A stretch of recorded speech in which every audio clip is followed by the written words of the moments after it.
Hola, ¿qué tal? Soy Carla Sáenz. El día de hoy vamos a estar hablando sobre un tema que desde mi punto de vista es un tema muy importante, que es la dignidad. Y vamos a estar analizándolo desde diversos puntos de vista. Y también lo veremos aplicado a algo, lo vamos a ver aplicado a la solución de conflictos y especialmente a la mediación.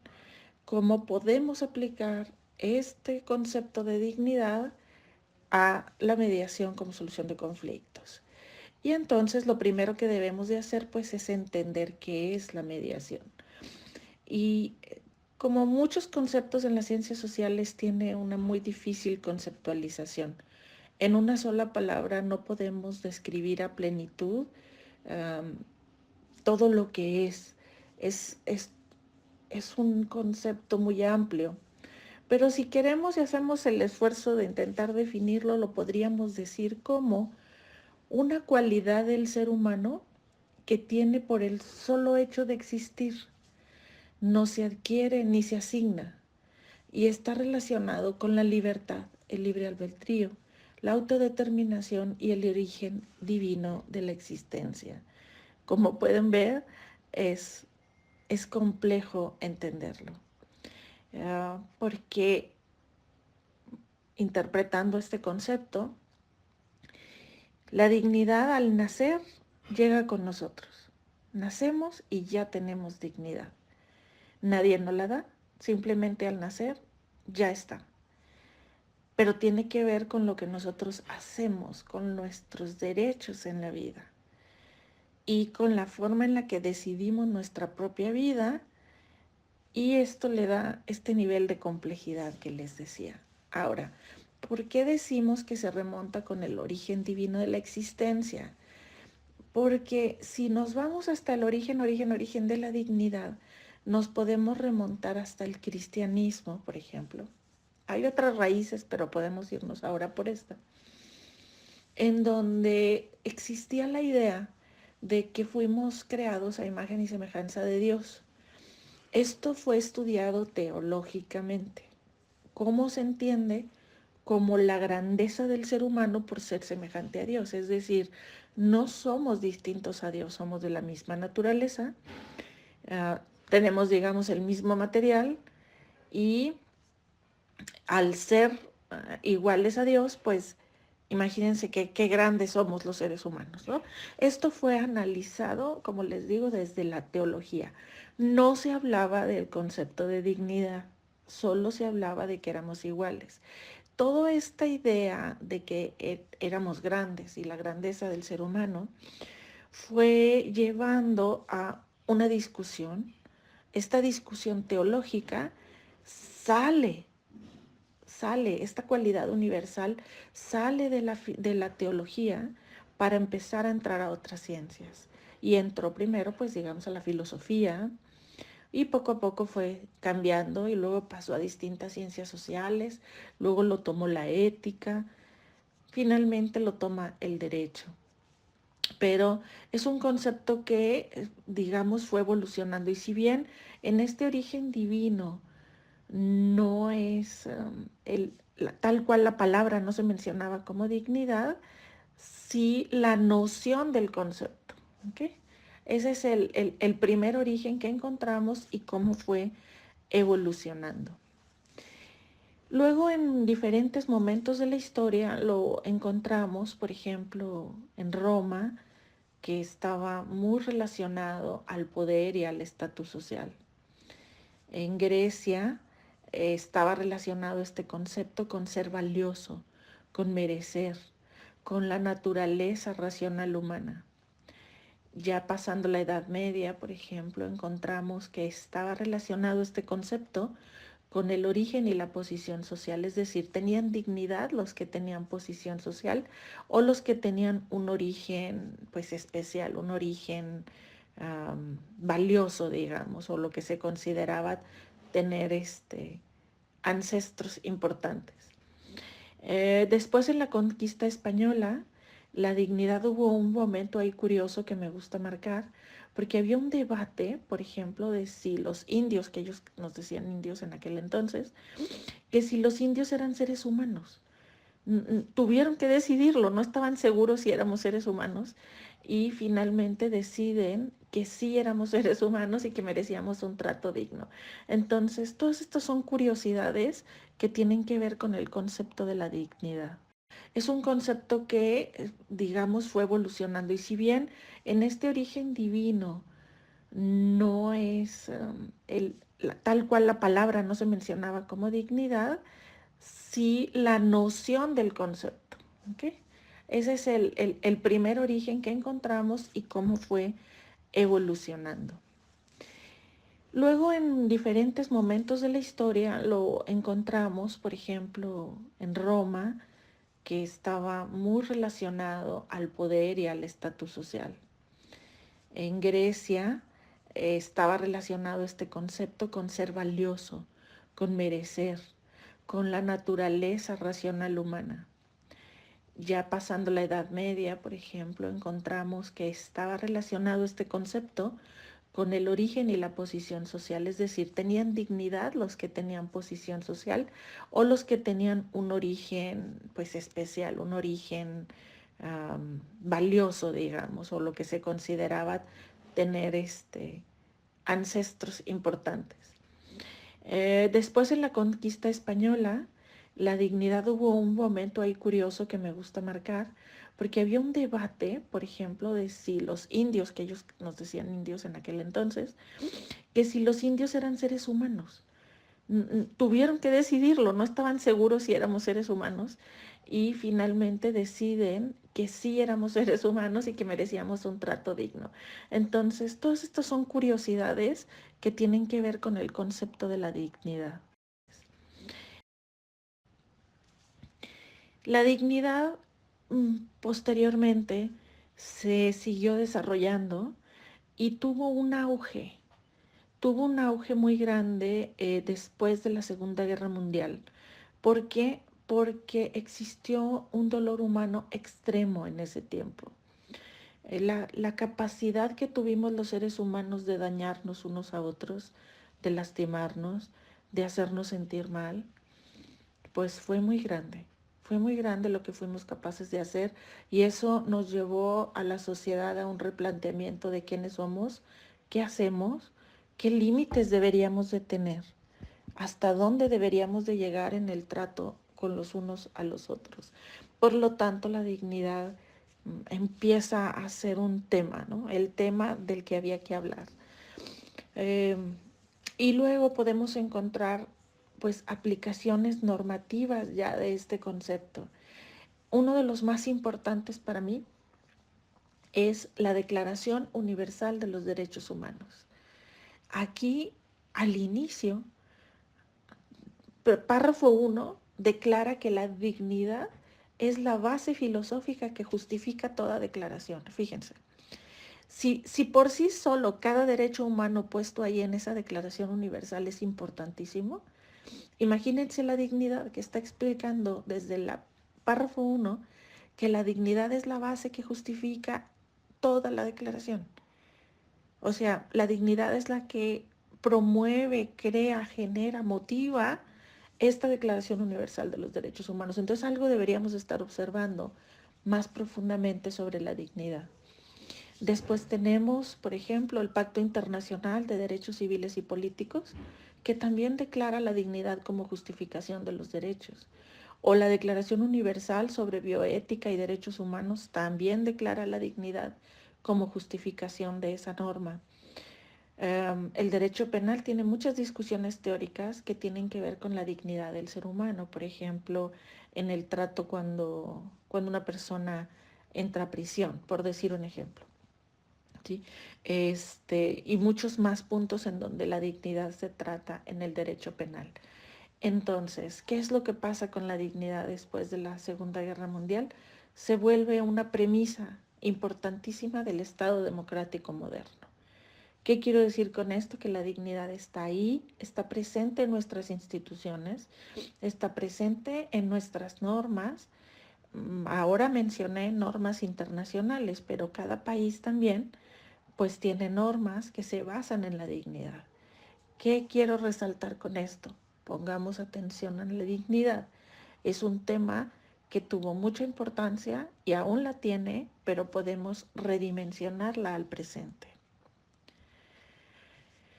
Porque miren, ¿qué es lo que pienso? Pienso que la dignidad es la piedra angular de muchas de nuestra civilización actual. Por ejemplo, les acabo de decir que es la piedra angular de los derechos humanos, pero también tiene que ver con el modelo económico.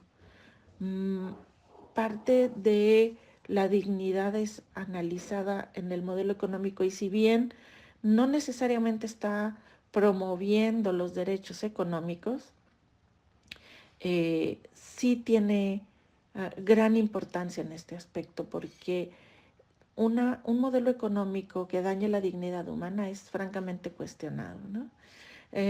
Los modelos políticos occidentales también tienen mucho que ver con la dignidad, porque al hablar de democracia, al hablar de derechos, al hablar de participación ciudadana también es parte de esta dignidad, el darle al ser humano la participación en la gobernanza es darle un lugar, darle una voz para que participe.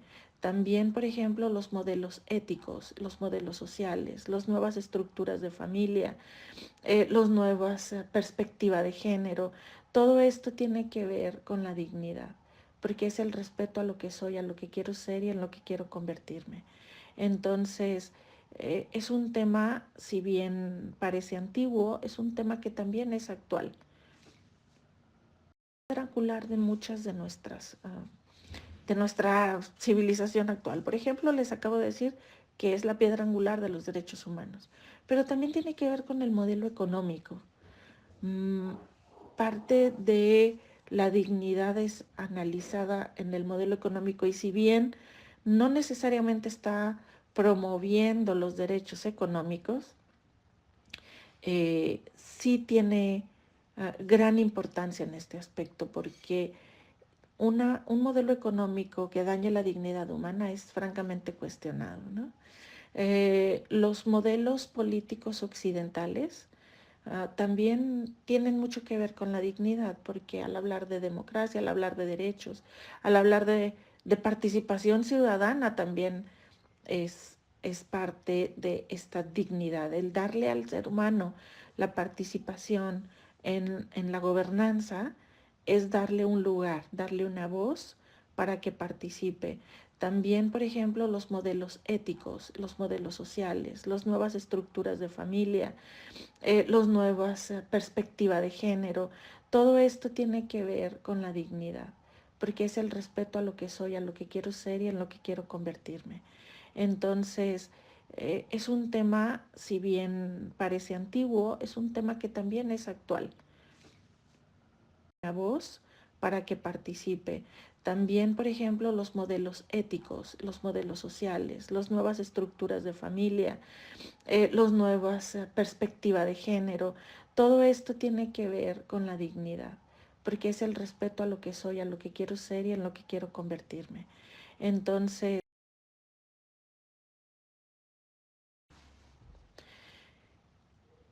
es importante ver cómo podemos ver a la dignidad en nuestra realidad.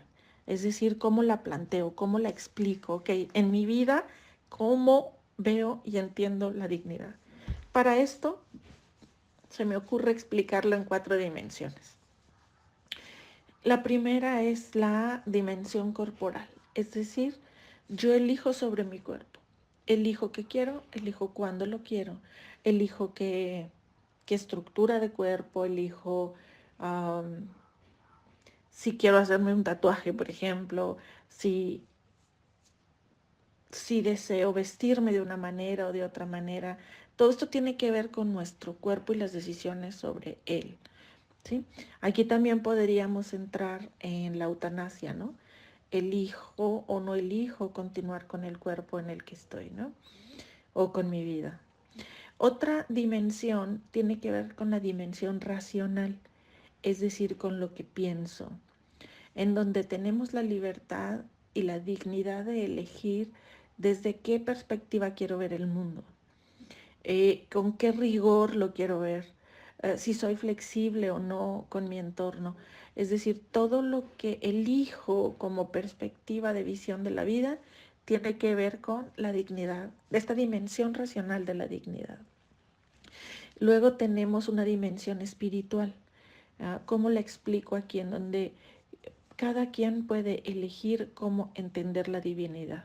Lo puedes entender simplemente como un algo, puedes tener una religión, puedes decir no sé qué es, pero sé que hay algo, ¿sí?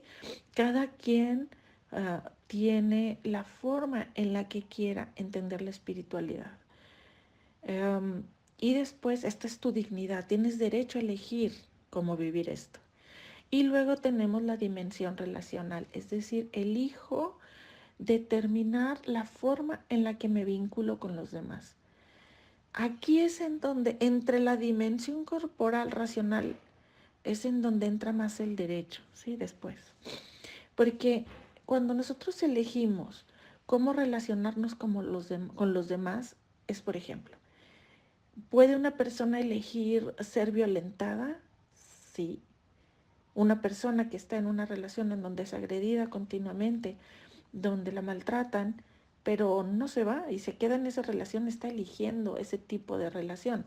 Lo ideal es que su dignidad sea tan fuerte que no permita a la persona ser maltratada. Pero ahí estamos hablando de que no hay un equilibrio en su dignidad, en su dimensión relacional. Pero cada persona elige los tipos de relaciones. Ahora es interesante que por ejemplo, en esta dimensión relacional, las personas no eligen el mismo equilibrio relacional con todas las personas. Es decir, podemos encontrar a alguien que sea dominante en una relación y sumiso en otra, ¿no? Es decir, cada relación es diferente y cada uno de nosotros elige cómo vivirla. En fin, estas dimensiones nos permiten darle como una estructura en nuestras vidas a la dignidad. Ahora también me gusta hablar de lo que es la paradoja de la dignidad. Para mí, ¿qué es? Es que empezamos esta explicación diciendo que la dignidad es inalienable a la existencia humana, es decir, nacemos y ya la tenemos. Nadie nos la dio, simplemente la tuvimos.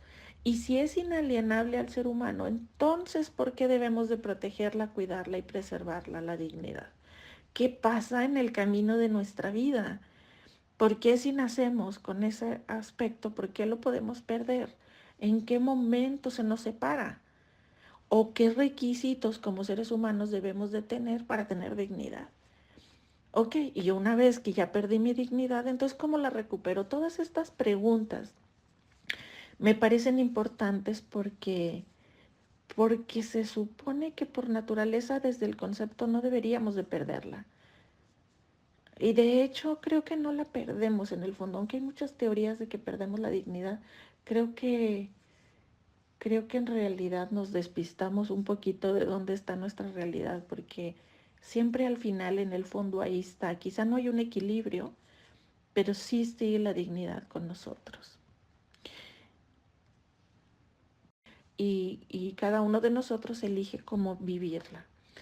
En fin, estas dimensiones nos permiten darle como una estructura en nuestras vidas a la dignidad. Ahora también me gusta hablar de lo que es la paradoja de la dignidad. Para mí, ¿qué es? Es que empezamos esta explicación diciendo que la dignidad es inalienable a la existencia humana, es decir, nacemos y ya la tenemos. Nadie nos la dio, simplemente la tuvimos. Y si es inalienable al ser humano, entonces ¿por qué debemos de protegerla, cuidarla y preservarla, la dignidad? ¿Qué pasa en el camino de nuestra vida? ¿Por qué si nacemos con ese aspecto, por qué lo podemos perder?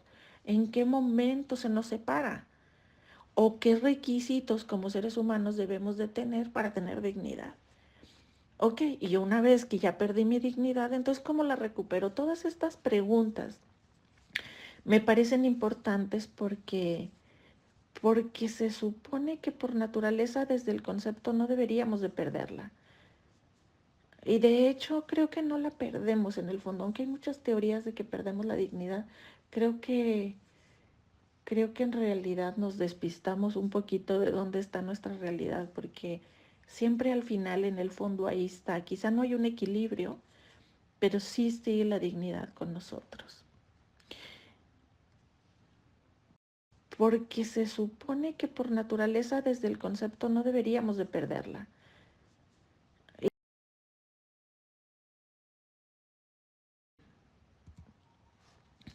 Ahora, me pregunto, ¿cómo podemos perder la dignidad? Hablemos, por ejemplo, 3 niveles de pérdida de dignidad. El primero es cuando un ser humano se pone por debajo de otro en estatus. Es decir, tú crees que eres menos por estar en un estatus diferente. Llamémosle al estatus lo que quieran. Um, por ejemplo, una autoridad o una clase social. Es decir, que tu misma naturaleza en la que crees que perteneces, crees que hay un grupo superior de personas que tiene otro nivel y no puedes hacer nada. No puedes hacer nada por pertenecer al grupo superior, ¿no? Aunque quisieras y quieres, hay un grupo arriba que controla y domina. Aquí hablamos de que qué puede sufrir una persona. Puede sufrir una humillación, golpes, gritos, acoso, desprecio, entre otras cosas. Aquí de dónde viene el sufrimiento. El sufrimiento se percibe que viene de otra persona o grupo. Es decir, hay unos ahí considerados los malos, ¿no? Que nos hacen sufrir. Aquí alguien o un grupo te puede hacer sentir que pierdes tu dignidad. Ese es un nivel. Otro nivel, y aquí le podemos dar muchas formas, ¿no? Estos niveles, solo es como darles el grupo de sufrimiento. Otro nivel es cuando la persona solita se pone por debajo de los demás, ¿sí? Es decir, nadie te puso, nadie te dijo y no hay una estructura que te limite. Sin embargo, tú solo eliges estar por debajo de los demás.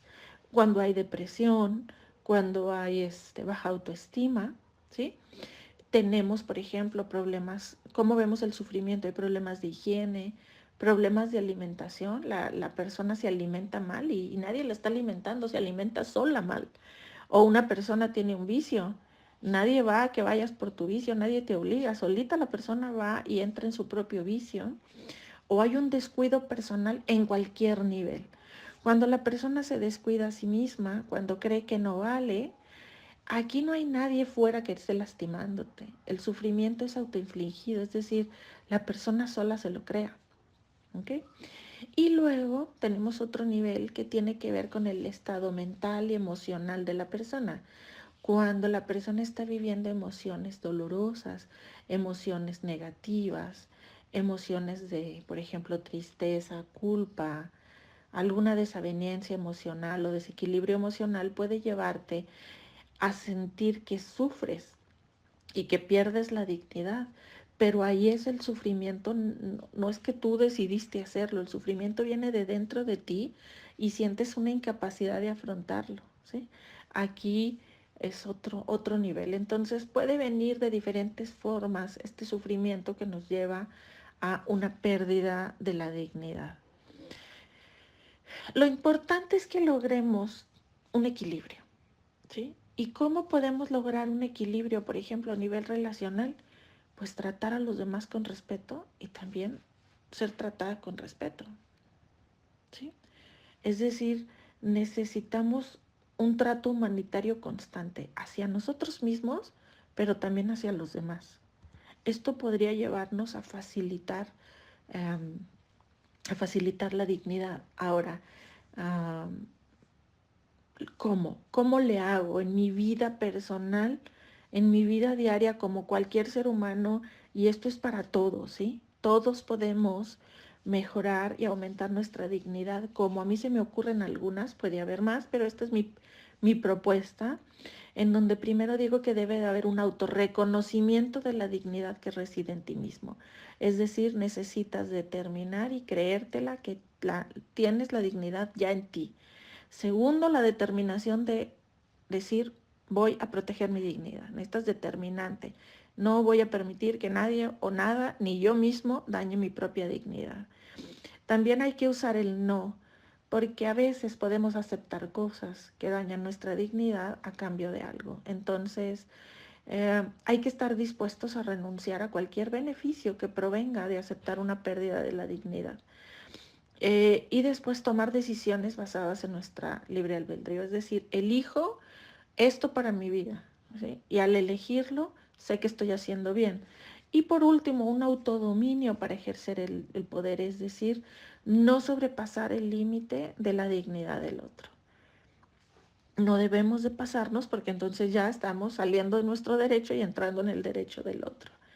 Ahora, si partimos de la premisa de que todos los seres humanos estamos constantes expuestos a los conflictos, porque es parte de nuestra naturaleza, y si en cada interacción humana hay un ejercicio del poder, entonces es exponencial la cantidad de veces al día que nuestra dignidad puede ser vulnerada o que podemos vulnerar a otros. Es decir, yo puedo estar en el súper y gritarle a la señorita o en el banco y enojarme con el cajero y ya estoy dañando la dignidad del otro, ¿sí? Debemos de cuidar que nuestro derecho no sobrepase lo de los demás. Podemos mejorar y aumentar nuestra dignidad, como a mí se me ocurren algunas, puede haber más, pero esta es mi propuesta, en donde primero digo que debe de haber un autorreconocimiento de la dignidad que reside en ti mismo. Es decir, necesitas determinar y creértela que tienes la dignidad ya en ti. Segundo, la determinación de decir, voy a proteger mi dignidad. Esta es determinante. No voy a permitir que nadie o nada, ni yo mismo, dañe mi propia dignidad. También hay que usar el no, porque a veces podemos aceptar cosas que dañan nuestra dignidad a cambio de algo. Entonces, hay que estar dispuestos a renunciar a cualquier beneficio que provenga de aceptar una pérdida de la dignidad. Y después tomar decisiones basadas en nuestra libre albedrío, es decir, elijo esto para mi vida, ¿sí? Y al elegirlo, sé que estoy haciendo bien. Y por último, un autodominio para ejercer el poder, es decir, no sobrepasar el límite de la dignidad del otro. No debemos de pasarnos porque entonces ya estamos saliendo de nuestro derecho y entrando en el derecho del otro. Ahora, si partimos de la premisa de que todos los seres humanos estamos constantes expuestos a los conflictos, porque es parte de nuestra naturaleza, y si en cada interacción humana hay un ejercicio del poder, entonces es exponencial la cantidad de veces al día que nuestra dignidad puede ser vulnerada o que podemos vulnerar a otros. Es decir, yo puedo estar en el súper y gritarle a la señorita o en el banco y enojarme con el cajero y ya estoy dañando la dignidad del otro, ¿sí? Debemos de cuidar que nuestro derecho no sobrepase lo de los demás. Partimos de la premisa de que todos los seres humanos estamos constantes expuestos a los conflictos, porque es parte de nuestra naturaleza, y si en cada interacción humana hay un ejercicio del poder, entonces es exponencial la cantidad de veces al día que nuestra dignidad puede ser vulnerada.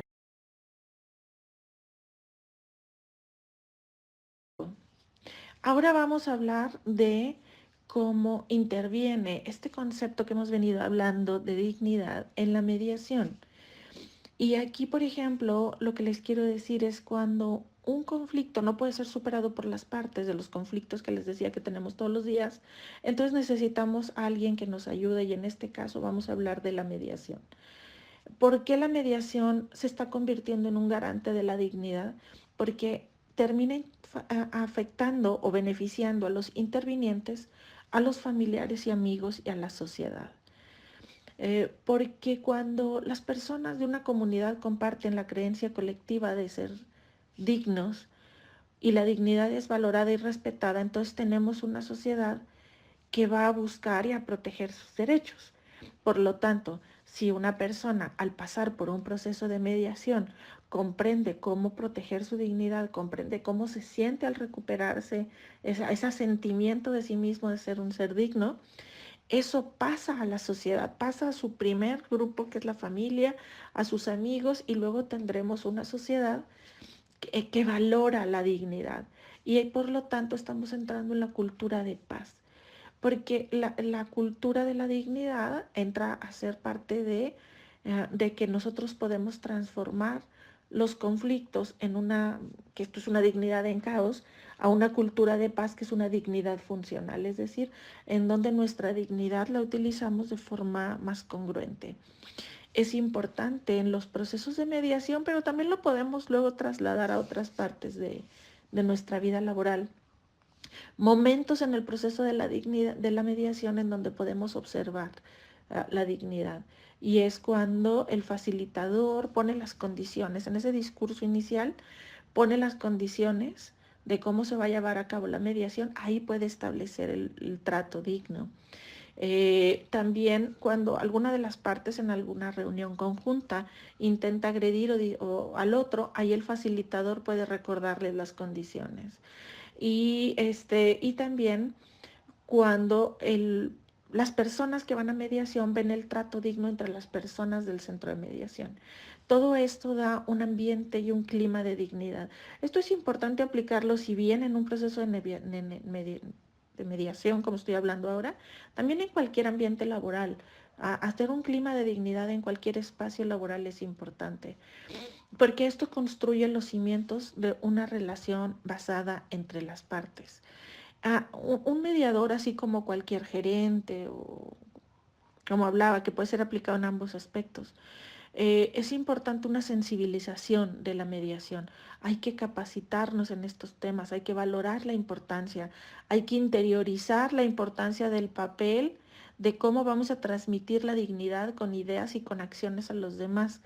Tenemos que aprender a actuar de forma congruente con lo que transmitimos, ser y hacer de forma digna y hacer comprender a los demás, ¿sí? En este caso el mediador hace comprender a los intervinientes cómo la dignidad puede provocar un cambio disruptivo en sus hogares, en sus familias, al transformar su entorno, porque ya no hay un conflicto y ya vuelven a sentirse de forma correcta.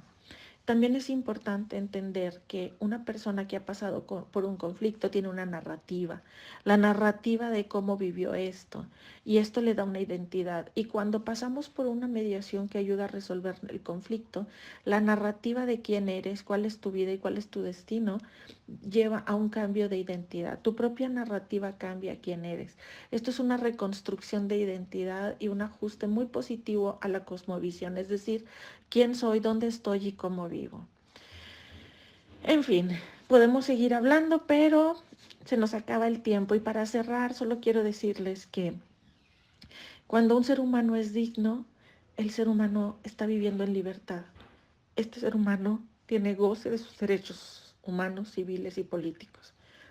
Esta persona tiene alineado su pensamiento con lo que hace y lo que siente. Por lo tanto, promueve el bien común y está un poco libre del devenir del caos emocional porque simplemente está bien y por lo tanto es feliz. Entonces cierro diciendo que la dignidad produce felicidad en algún nivel. Por lo tanto, es un tema que debemos seguir explorando, que debemos comprender y que puede ser parte de nuestras vidas. Los invito a seguir pensando, razonando, comentando sobre la dignidad porque debemos de tenerla presente en nuestras vidas. Muchas gracias por escucharme. En sus familias al transformar su entorno, porque ya no hay un conflicto y ya vuelven a sentirse de forma correcta. También es importante entender que una persona que ha pasado por un conflicto tiene una narrativa, la narrativa de cómo vivió esto, y esto le da una identidad. Y cuando pasamos por una mediación que ayuda a resolver el conflicto, la narrativa de quién eres, cuál es tu vida y cuál es tu destino, lleva a un cambio de identidad. Tu propia narrativa cambia quién eres. Esto es una reconstrucción de identidad y un ajuste muy positivo a la cosmovisión, es decir, quién soy, dónde estoy y cómo vivo. En fin, podemos seguir hablando, pero se nos acaba el tiempo. Y para cerrar, solo quiero decirles que cuando un ser humano es digno, el ser humano está viviendo en libertad. Este ser humano tiene goce de sus derechos humanos, civiles y políticos. Esta persona tiene alineado su pensamiento con lo que hace y lo que siente. Por lo tanto, promueve el bien común y está un poco libre del devenir del caos emocional porque simplemente está bien y por lo tanto es feliz. Entonces cierro diciendo que la dignidad produce felicidad en algún nivel. Por lo tanto, es un tema que debemos seguir explorando, que debemos comprender y que puede ser parte de nuestras vidas. Los invito a seguir pensando, razonando, comentando sobre la dignidad porque debemos de tenerla presente en nuestras vidas. Muchas gracias por escucharme. Es emocional porque simplemente está bien y por lo tanto